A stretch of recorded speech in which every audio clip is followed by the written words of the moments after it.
ఈ రాష్ట్రంలో జరుగుతున్న పరిస్థితులను గమనిస్తే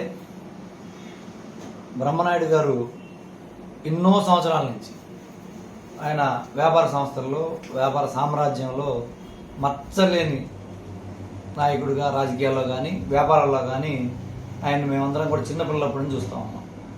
గతంలో నుంచి మా చిన్నపిల్లలప్పటి నుంచి కూడా ఆయన వ్యాపారాలు చేసుకుంటూ వస్తున్నాడు.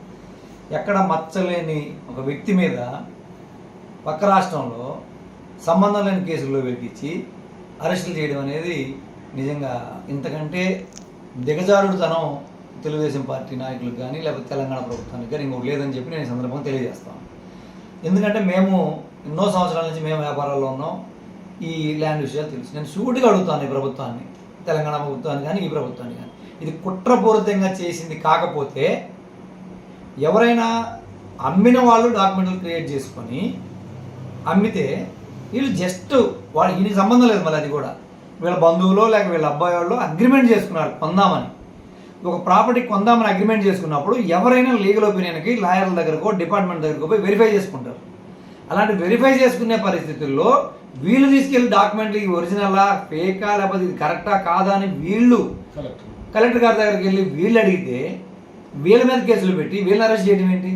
అసలు చాలా విచిత్రమైన కేసు ఇది. నేనైతే స్వాతంత్రం వచ్చిన తర్వాత ఇలాంటి విచిత్రమైన కేసు ఇంతవరకు చూడాలి. ఎవరైనా మాట్లాడమను. ఎందుకంటే నేను ప్రాపర్టీ అమ్మాను, నా డాక్యుమెంట్లు లేకపోతే నాకు సంబంధించిన సర్టిఫికేట్లు నా డాక్యుమెంట్లు నేను చూపించి వేరే వాళ్ళకి అమ్ముతాను తప్ప కొనుక్కొని జస్ట్ అగ్రిమెంట్, మళ్ళీ రిజిస్ట్రేషన్ కూడా కాదు, అది ఒక అగ్రిమెంట్ హోల్డర్ని తీసుకెళ్ళి అరెస్ట్ చేయడం ఏంటనేది అసలు అది ఏ రకంగా మాట్లాడాలి, ఏ విధంగా చూడాలనేది ఇది క్లియర్గా రాజకీయ కక్షపూరితంగా బ్రహ్మనాయుడు గారిని అరెస్ట్ చేసిందిగా కనిపిస్తుంది తప్ప ఇలా అయితే రోజు రాష్ట్రంలో అగ్రిమెంట్లు చేసుకునే వాళ్ళందరూ కూడా భయపడే పరిస్థితి వచ్చేస్తుంది. డాక్యుమెంట్ ఒరిజినలా కాదా అనేది ఎవరిమైనా వెరిఫై చేసుకుంటాం. ఆ వెరిఫై చేసిన క్రమంలో వేలెరిగీయడం అనేది ఎందుకంటే దుర్మార్గం ఇవ్వట్లేదు. ఇది కేవలం వైఎస్ఆర్ కాంగ్రెస్ పార్టీ నాయకుల్ని బలహీనపరచాలా, మానసికంగా వేధించాలా అనే ఒక ఉద్దేశంతో ఇలాంటి కార్యక్రమాలు తీసుకొని తెలంగాణలో కాంగ్రెస్ ప్రభుత్వంతో ఇక్కడున్న టీడీపీ ప్రభుత్వం కుమ్మక్కై వాళ్ళు కలిసి ఈరోజు వైఎస్ఆర్ కాంగ్రెస్ పార్టీని బలహీనం చేయాలనే కుట్రలు ఏవైతే ఉన్నాయో ఇవి మీకు సాగవు. తప్పనిసరిగా దీనికి భవిష్యత్తులో మీరు మూల్యం చెల్లించుకోవాల్సి వస్తుంది. ఇలాంటి కార్యక్రమాలు చేయడం అనేది మీకు పద్ధతి కాదని చెప్పి నేను తెలియజేసుకుంటాను. ఎందుకంటే నిజాయితీగా వ్యాపారాలు చేసుకునే వాళ్ళకి, నిజాయితీగా ట్యాక్సులు 100 కోట్ల ట్యాక్సులు కట్టే వాళ్ళని కూడా ఇలా పెట్టి కేసులు పెట్టి, సంబంధం లేని కేసులు పెట్టి వేధించి వీళ్ళందరూ రాజకీయంగా అనదొక్కాలని చూస్తే రెట్టింపు ఉత్సాహంతో పనిచేస్తారు. మీ మీద మీ వైఫల్యాన్ని ఎండగడతారు తప్ప ఎవరు భయపడి వెనక్కిపోయే పరిస్థితులు ఉండవని చెప్పి ఈ సందర్భంగా తెలియజేసుకుంటా ఉన్నా.